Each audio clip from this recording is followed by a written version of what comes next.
ఈరోజు ఆంధ్రప్రదేశ్ 1956 నుంచి పరిశీలిస్తూ వస్తే ప్రజల మధ్య అసమానతలు, ముఖ్యంగా ఆర్థిక అసమానతలు, ఆదాయ అసమానతలు, సంపద అసమానతలు గణనీయంగా పెరుగుతూ ఉన్నాయి.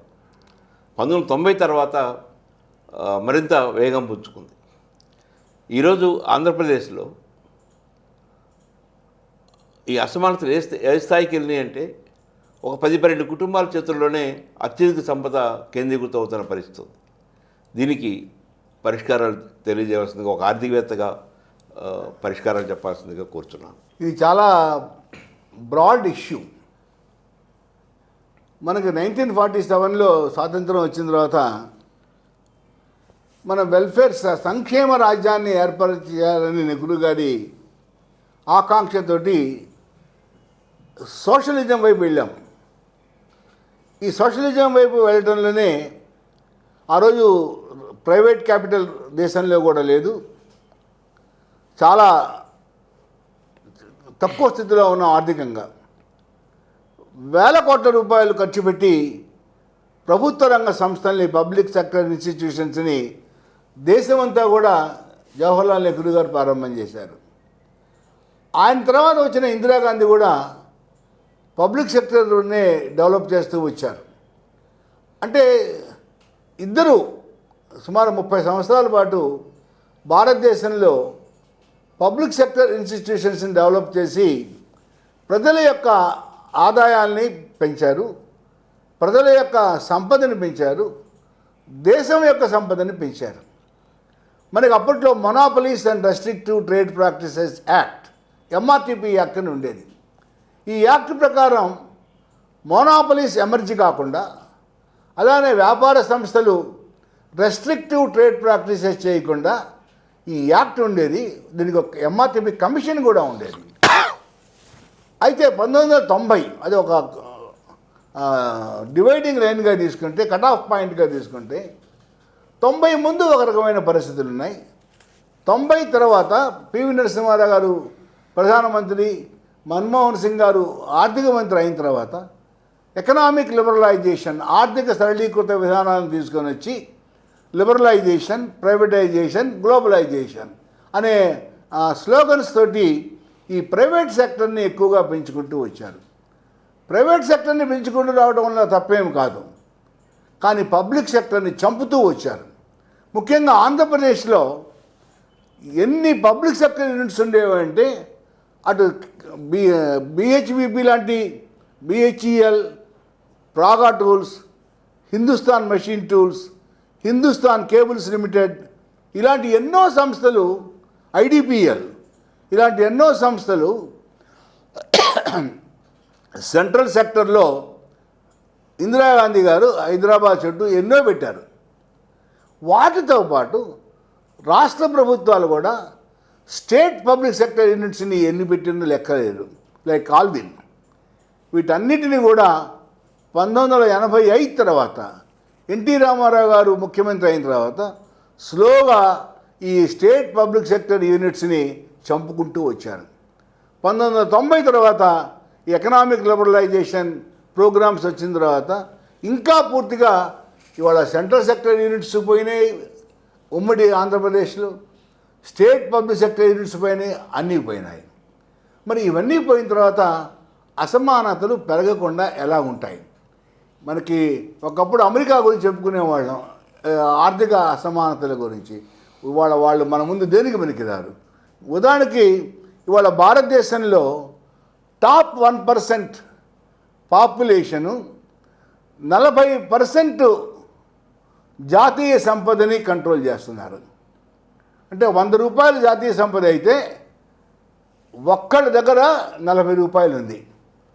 40% జాతీయ సంపదని కేవలం 1% వాళ్ళే కంట్రోల్ చేస్తున్నారు. 65% జాతీయ సంపద వాళ్ళ 10% దగ్గర బందీ అయి ఉన్నది. ఇది వెల్త్ గురించి. అయితే ఆదాయం 15% జనాభా 50% జాతీయ ఇన్కమ్ని, ఆదాయాన్ని అనుభవిస్తున్నారు. ఒక బిలియనైర్ రాజ్యం ఇవాళ భారతదేశంలో ఉన్నది. లక్ష్మణ్ రెడ్డి గారు చెప్పినట్లు ఆంధ్రప్రదేశ్ ఉమ్మడి ఆంధ్రప్రదేశ్లో కూడా కొన్ని కుటుంబాల మధ్యనే మొత్తం సంపద కేంద్రీకృతమై ఉన్నది. దీనికి ప్రధానమైన కారణం ప్రైవేట్ సెక్టర్ని డెవలప్ చేయటం, పబ్లిక్ సెక్టర్ని చంపటం. పబ్లిక్ సెక్టర్ని కనుక మరలా దాన్ని అభివృద్ధి చేస్తే కనీసం కొన్నాళ్ళు పోయిన తర్వాతనైనా ఈ ఇన్కమ్ డిస్ట్రిబ్యూషన్ బాగా జరుగుతుంది. అయితే ఇవాళ దాని గురించి చెప్పాలన్నా కూడా వినేవాళ్ళు లేరు.